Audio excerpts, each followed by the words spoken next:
बिस्मिल्लाहिर्रहमानिर्रहीम, अस्सलाम वालेकुम एंड गुड मॉर्निंग। आज का दिन जो है आपका एक बड़ी शॉकिंग न्यूज़ से इसका आगाज़ हुआ होगा कि ईरान ने पाकिस्तान पर हमला कर दिया।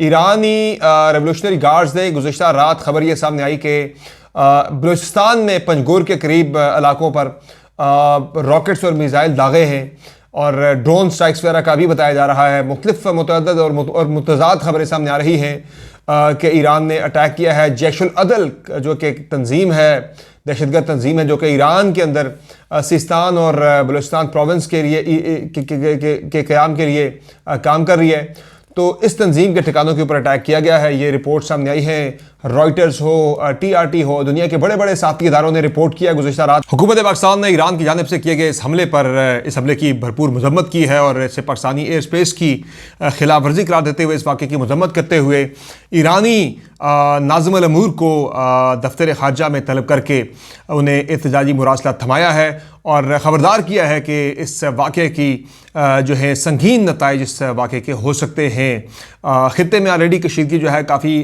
उसमें इजाफ़ा हुआ है, जो गज़ा की सूरत हाल की वजह से यमन के अंदर भी हालात आपके सामने हैं और अब जो ईरान की तरफ से पाकिस्तान की तरफ जारियत की गई है, इस पर हुकूमत पाकिस्तान ने खबरदार किया कि वो वार्न किया कि वो इसके जो है कॉन्सिक्वेंसेस के इसके हो सकते हैं, संगीन नताइज इस हमले के हो सकते हैं। हुकूमत पाकिस्तान सूरत हाल का जायज़ा ले रही है। इब्तदाई तौर पर 2 बच्चों के ज़ख्मी होने की इत्तलात सामने आई हैं। हम एक इसमें चीज़ इंपॉर्टेंट ये है, नोटिस करने वाली ये है कि जिस ईरानी वेबसाइट ने, जिस ईरानी न्यूज़ एजेंसी ने यह खबर दी थी, वो न्यूज़ एजेंसी ईरानी रेवोल्यूशनरी गार्ड जो कि ईरानी फ़ौज है उसके बहुत करीब समझी जाती है। पहले न्यूज़ उसकी जानिब से ट्वीट की गई, बाद में इस न्यूज़ को डिलीट कर दिया गया, हटा दिया गया इस ट्वीट वगैरह को तमाम अपने प्लेटफॉर्म से, इस न्यूज़ एजेंसी की जानिब से। तो ये एक इसमें हैरानकुन चीज़ है। बाकी जो मैं पॉलिटिकल खबरों की बात करूँगा उसमें जनाब हम बात करेंगे, इमरान खान ने जेल से एक बहुत ही इंपॉर्टेंट पैगाम दिया है, बड़ा इंपॉर्टेंट बयान है, इसमें बहुत इंपॉर्टेंट बातें की गई हैं मौजूदा जो सियासी सूरत हाल है इस हवाले से। और नाज़रीन हम बात करेंगे जजेस की किरदार कुशी के हवाले से। एक 6 रुकनी GIT कायम हो गई है, कौन कौन लोग इसमें रगड़े में आ सकते हैं, इस पर बात होगी। और नजम सेठी ने एक बड़ी पेशगोई की है, एक बड़ी खबर दी है, इस पर हम भी बात करते आ रहे काफ़ी दिनों से कि वज़ीर आज़म कौन होगा। और वज़ीर आज़म के अलावा जो सबसे बड़ी खबर है उसमें वो पंजाब के वज़ीर आला के हवाले से है, वो बड़ी इंपॉर्टेंट न्यूज़ है। उस पर मैं बात करूँगा कि क्या अलीम खान पंजाब के वज़ीर आला बनने जा रहे हैं। इन तमाम खबरों पे बात करेंगे आगे चल के। वीडियो में आपसे रिक्वेस्ट है कि वीडियो अगर आपको पसंद आए तो इसे लाइक ज़रूर करें, चैनल को सब्सक्राइब करें और बेल आइकन प्रेस करना ना भूलें और अपना फीडबैक कमेंट सेक्शन में जरूर दीजिएगा। इंट्रो ज़रा लंबा हो गया चूँकि खबर बड़ी इंपॉर्टेंट है। ये ईरान की जानिब से पाकिस्तान के ऊपर अटैक की जो खबर सामने आई है, ये बहुत ही बड़ी खबर है, बहुत इंपॉर्टेंट खबर है। और इस हवाले से नाज़रीन इब्तदाई तौर पर रॉयटर्स की जानिब से जितने भी दुनिया के बड़े साफ़ी इदारे हैं, सब ने ही तकरीबन रिपोर्ट किया है कि पाकिस्तान के ऊपर ईरान ने अटैक कर दिया है। और बलूचिस्तान में जो है बताया जा रहा है कि बिल्कुल जो पंजगूर का इलाका है उसके करीब एक नवाही इलाके में ये अटैक किया गया है, ये स्ट्राइक की गई है। और अब तक काफ़ी ज़्यादा दुनिया में ये खबर फैल चुकी है। भारत काफ़ी ज़्यादा इस खबर के ऊपर जो है वो पाकिस्तान कैसे कहते हैं चेज़ा लेना, वो काफ़ी ज़्यादा चेज़ा लेने की कोशिश कर रहा है। और इसमें जनाब जो अब तक की जो डिटेल सामने आई हैं उसमें यही बताया जा रहा है कि एक मिसाइल्स, रॉकेट्स या ड्रोन स्ट्राइक्स वगैरह पाकिस्तान के अंदर की गई हैं ईरान की जानिब से। मैं मज़ीद जो है बार बार इस तरफ देख रहा हूँ कि मज़ीद डिटेल्स वगैरह इसमें मेरे सामने आ रही हैं, अपडेट्स वगैरह कि क्या क्या हुआ, कहाँ से हुआ, किस तरह से हुआ। लेकिन ये बात कंफर्म है कि जैश उल अदल जो करदन तंजीम है ईरान के अंदर, एक दहशतगर्द तंजीम है, उसके ठिकानों पर अटैक किया गया है।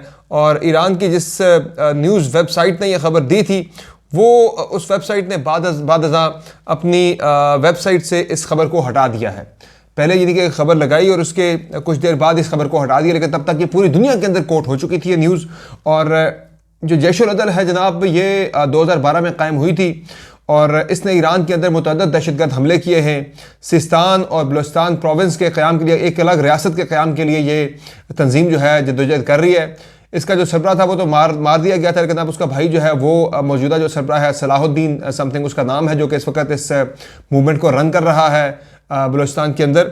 और इस वक्त नाज़रीन जो बात हो रही है कि अगर ठिकाने मौजूद थे तो पाकिस्तान ने अटैक क्यों नहीं किया। आपको ये बात समझ आनी चाहिए कि बलूचिस्तान का इलाका बहुत बड़ा है। बलूचिस्तान में अभी भी कई ऐसे इलाके हैं जहाँ पे इंसान का कदम नहीं पड़ सका, किसी इंसान का कदम वहाँ पर नहीं पड़ा। बलूचिस्तान इतना बड़ा है कि 34.7 मिलियन हेक्टेयर इसका रकबा है और जो आबादी इसकी है, यानी कि अगर आप तनासुब लगा लें कि इंसान कितने आबाद हैं इतने बड़े रकबे पे, तो तकरीबन कोई 50 से भी कम अफराद पर मुरबा किलोमीटर पर इनकी यानी कि बलूचिस्तान में आबाद हैं। पहले तो रिपोर्ट्स थी 12 की, अब रिपोर्ट्स है कि 30 के करीब लोग हैं जो कि पर मुरबा किलोमीटर पर आबाद है, लेकिन उससे भी मेरे ख्याल से कम मुझे लगता है, यानी कि मेरे ख्याल से अप्रॉक्सीमेटली कोई 20 के करीब लोग जो हैं 1 मुरबा किलोमीटर पर आबाद है। आप इससे अंदाज़ा लगा लें कि कितना बड़ा इलाका है और पॉपुलेशन इसमें कितनी कम है।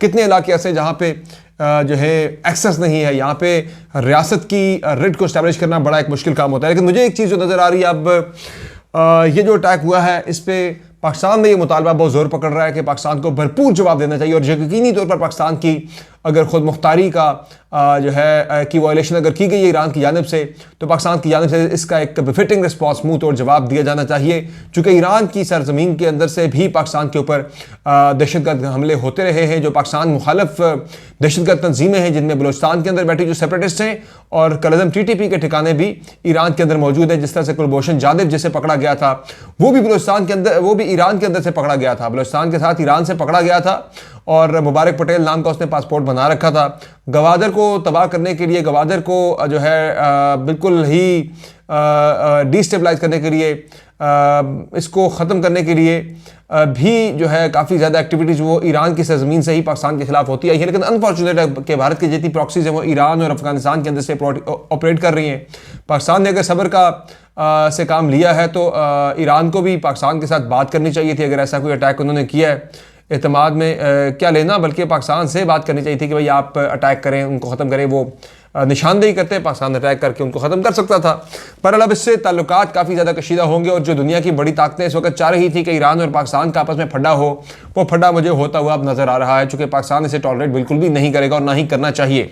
दूसरा बात करते हैं कुछ सियासी खबरों के बारे से जनाब। सियासी खबरों की अगर हम बात करें जनाब, तो उसमें जो मैं बात कर रहा था, इमरान खान ने बहुत इंपॉर्टेंट बातें की हैं। जेल से उन्होंने कुछ रिपोर्टर्स के साथ गुज़श्ता रोज़ बात की है, और पैगाम बड़ा अहम है। वो पैगाम मैं आप तक पहुंचाता हूं। बड़ी जो इन बातों की सिग्निफिकेंस कितनी ज़्यादा है, कितनी इंपॉर्टेंट बातें की गई है। एक तो इमरान खान ने ये कहा है जनाब के हाँ, ये सुनने वाले जुमले। इमरान खान ने कहा कि 8 फरवरी को उन्हें झटका लगने वाला है, उन्हें झटका लगेगा। हमारे पास प्लान C मौजूद है, यानी प्लान A था कि बल्ले के ऊपर लड़ना, प्लान B था कि बल्ला नहीं मिलता तो किसी छोटी सियासी जमात के साथ इत्तेहाद करना, वो प्लान B भी चला गया। प्लान C की वो बात करें कि प्लान C भी हमारे पास अभी मौजूद है, 8 फरवरी को उन्हें झटका लगेगा। प्लान C के अलावा एक प्लान और भी बनाया हुआ है, यानी प्लान D भी इसका मतलब है कि मौजूद है इमरान खान के पास। शेख रशीद ने पार्टी का बहुत साथ दिया, लेकिन पार्टी के अंदर से दबाव था, जिन्होंने प्रेस कॉन्फ्रेंस की उन्हें टिकट ना दिया जाए। वैसे शेख साहब के मामले पर मेरी अपनी राय भी है कि तहरीक इंसाफ ने ज्यादती की है, शेख साहब को टिकट दिया जाना चाहिए था। फिर शेख रशीद के अलावा उन्होंने कहा जी, मेरा और बुशरा बीबी का ताकतवर हलकों में किसी से कोई राब्ता नहीं है। वो जो डील की बातें लोग अक्सर फैलाते हैं, झूठ फैलाते हैं, कोई राब्ता भी ऐसा नहीं है, ना बल्ला रहा ना बल्लेबाज। अब ये क्यों डरे हुए? बात तो वो ठीक कर रहे हैं। वैसे आइन की खिलाफ वर्जी पर आर्टिकल 6 लगता है, मैंने इलेक्शन कमीशन को आर्टिकल 6 की धमकी नहीं दी। फिर उन्होंने कहा कि प्लान C का किसी को नहीं बताया जाएगा कि प्लान C या प्लान D मेरा क्या है, ये बिल्कुल इसे खुफिया रखा जाएगा, और 8 फरवरी को सबको पता लग जाएगा कि पाकिस्तान तहरीक इंसाफ का प्लान C या प्लान D क्या है। 1977 में जुल्फ़िकार अली भुट्टो के खिलाफ सिर्फ एक उम्मीदवार को उठाया गया, अब तो पूरी पार्टी उठा ली गई है, यह कहना था इमरान खान का। बाकी जनाब जो खबरें इस वक्त चल रही हैं सोशल मीडिया के हवाले से कि जो तनकीद होती है चीफ जस्टिस ऑफ पाकिस्तान और दीगर उनके जो हम ख्याल जजेस हैं उनके खिलाफ, तो उस पर हुकूमत पाकिस्तान ने एक 6 रुकनी JIT यानी एक तहकीकाती टीम कायम कर दी है। इस जो नोटिफिकेशन मेरे सामने पड़ा है उसमें यह कहा गया कि federal government has been please to institute a joint investigation team in terms of section 30 of the prevention of electronic crime act. ये पीका एक्ट के तहत जो है ये बनाई गई है, और इसमें additional director general, additional DG जो है साइबर क्राइम विंग के FIA के इसके कन्वीनर हैं, जबकि IB से, ISI से और PTA से ग्रेड 20 या उससे ऊपर का अफसर जो है वो इसका हिस्सा होगा कमेटी का, और बाकी जो छठा मेंबर होगा वो एनी को ऑप्टेड मेंबर जो है वो इसका हिस्सा बन सकता है। और JIT ने जो है अपनी रिपोर्ट अगले 15 दिन के अंदर, 2 हफ्ते के अंदर जो है वो हुकूमत पाकिस्तान को जमा करानी है।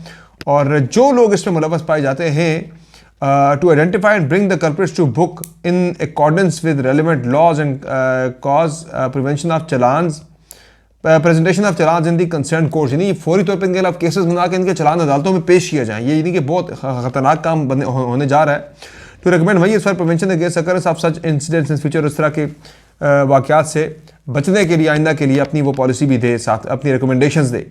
और JIT अपनी प्रिलिमिनरी रिपोर्ट, जो इब्तदाई रिपोर्ट जो है वो मिनिस्ट्री ऑफ इंटीरियर को विदिन ए फोर्टनाइट 15 दिन के अंदर जमा करवाएगी, जो 14 से 15 दिन के अंदर। और FIA हेडक्वार्टर जो है वो सेक्रेटेरिएट प्रोवाइड करेगा इस JIT को। यानी कि ये बड़ी ही एक बड़ी ख़तरनाक एक मूव है कि अब जो बंदा भी जस्टिस काजी फाइज ईसा के खिलाफ या उनके हम ख्याल जजेस के खिलाफ कोई भी बंदा तनकीद करेगा, उस बंदे को उठा लिया जाएगा, उसके खिलाफ पीका एक्ट के तहत उसके खिलाफ कार्रवाइयाँ होंगी, केसेस होंगे, पर्चे होंगे, चलान होंगे और वो बंदे गिरफ्तार होंगे, उनकी सजाएं भी होंगी। तो ये एक बड़ी खौफनाक पॉलिसी बनी है जनाब। मैं ये समझता हूँ कि जजेस के बारे से यानी उन्हें स्कैंडलाइज करना, ये बात तो पाकिस्तान के अंदर प्रैक्टिस नहीं रही है कि लोग उन्हें स्कैंडलाइज करें या कोई सहाफ़ी उन्हें स्कैंडलाइज करे। लेकिन रिसेंटली हमने देखा है कि सुप्रीम कोर्ट ऑफ पाकिस्तान के कुछ जजेस ने इस इदारे के मयार को, इस इदारे के स्टैंडर्ड को इतना गिराया है कि अब हर पाकिस्तानी खड़ा होकर बात करता है। और मैं ये समझता हूँ कि अनफॉर्चुनेट है, दिस इज़ क्वाइट अनफॉर्चुनेट कि गुफ्तगू शुरू ही गाली से होती है। लोगों के अंदर नफरत इतनी ज़्यादा, जो मायूसी है इदारे के हवाले से, इदारे में बैठे जजेस के हवाले से, वो इतनी फैल चुकी है। तहम इदारे को अपने कंडक्ट से अपनी इज़्ज़त जो है वो बढ़ानी होगी। और रिसेंटली जो फैसला सुप्रीम कोर्ट ऑफ पाकिस्तान ने दिया है, फैसले जो हैं वो पब्लिक प्रॉपर्टी होते हैं, उन पर तनकीद हो सकती है। और जो फैसला सुप्रीम कोर्ट ऑफ पाकिस्तान ने रिसेंटली दिया है तहरीक इंसाफ को, एक सियासी जमात को, तकरीबन 8-9 करोड़ वोटर्स को अपनी मर्जी की जमात, सियासी जमात को वोट करने और तहरीक इंसाफ को बल्ले के इंतखाबी निशान से महरूम करने का, इस फैसले में बहुत ज़्यादा तनकीद और नफरत जो है वो सुप्रीम कोर्ट ऑफ पाकिस्तान के मौजूदा जो चीफ जस्टिस या उनके जो हम ख्याल जजेस हैं उनके बारे में आवाम के अंदर फैल रही है। तो अब लगता है कि कोई अपनी राय का इजहार शायद उस तरह से खुल के नहीं कर सकेगा, चूँकि एक डिटेरेंस क्रिएट करने के लिए एक डिटेरेंट के तौर पर ये JIT बनाई गई है। और इसमें कुछ लोगों को ज़रूर टांगा जाएगा, जिनमें मेरी जो इतला है इब्तदाई तौर पर, हमने खबर आपको दी भी थी पिछले महीने के, कुछ 12-17 के करीब जर्नलिस्टों की लिस्टें बनी हैं। FIA के अफसरान से, FIA के हुकाम से रजिस्ट्रार सुप्रीम कोर्ट मिले थे पिछले महीने और उन्होंने कहा था कि भाई केसेस करें इन बंदों के खिलाफ जो काजी फाइज ईसा पे तनकीद करते हैं। आपने ये भी देखा था कि गुज़िश्ता रोज़ 2 रोज़ पहले बल्कि ARY के रिपोर्टर मोहसिन एजाज, जो कि who has been a critic of justice Qazi Faez Isa, जो कि काजी फाइज ईसा पे तनकीद करते रहे, उनके नाकद रहे हैं, उनके फैसलों के, उनके तर्ज अमल के, उन्हें सुप्रीम कोर्ट ऑफ पाकिस्तान की बिल्डिंग में दाखिल होने से रोक दिया गया। एक स्पाइक खड़ा कर दिया गया सुप्रीम कोर्ट के एंट्री गेट के ऊपर और उससे मोहसिन एजाज को सुप्रीम कोर्ट के अहाते में दाखिल नहीं होने दिया गया। ये मयार है, ये सोच है हमारे चीफ जस्टिस ऑफ पाकिस्तान की जनाब, कि वो एक सहाफ़ी से डरते हैं जनाब, एक निहत्ते सहाफ़ी से, जिसके हाथ में एक कलम है, एक मोबाइल है, उससे डर रहे हैं। तो थोड़ी दिलेरी आपके अंदर होनी चाहिए, थोड़ी हिम्मत आपको करनी चाहिए। बाकी जनाब नजब सेठी साहब ने थिंक फेस्ट पे एक बड़ी खूबसूरत बात की है, बड़ी अहम खबर उन्होंने शेयर की है। इस खबर पर हम पहले भी बात करते आए हैं कि मैं तो अक्सर कहता हूँ कि नवाज शरीफ के साथ मुझे लगता है कि हाथ हो जाएगा और वज़ीर आज़म पाकिस्तान शहबाज शरीफ को बिल्कुल आखिरी टाइम पे बना दिया जाएगा। और सिर्फ ये नहीं बल्कि पंजाब की जो हुकूमत है, अगर मियाँ साहब को ये लगता है कि वो अगर वज़ीर आज़म नहीं बन सकते, शहबाज शरीफ वज़ीर आज़म बन जाएंगे, तो फिर मरीम नवाज़ पंजाब की वज़ीर आला बन जाएगी। पंजाब की वज़ारत आला के लिए अलीम खान जो है वो बहुत फेवरेट कैंडिडेट है। और नजम सेठी साहब के बकौल इस्टेब्लिशमेंट आजकल की ये चाहती है, उन्होंने कहा इस्टेब्लिशमेंट ये चाहती है कि शहबाज शरीफ वज़ीर आज़म हों और अलीम खान पंजाब के वज़ीर आला हों। उन्होंने ये भी कहा कि नवाज शरीफ वज़ीर आज़म बनना चाहते हैं तो बिल्कुल बन सकते हैं, लेकिन उसके लिए उन्हें अलीम खान के सर पर हाथ रखना होगा पंजाब की वज़ारत आला के लिए। तो दिस इज़ क्वाइट इंटरेस्टिंग। और इसके अलावा जनाब जो ख़बर है वो शाह महमूद कुरैशी ने एक बयान दिया है। उन्होंने कहा है कि इमरान इस्माइल जो है वो उनके पास आए थे कि आप एक अलग से ग्रुप बनाएं, सियासी ग्रुप बनाएं, हमारी सरपरस्ती करें।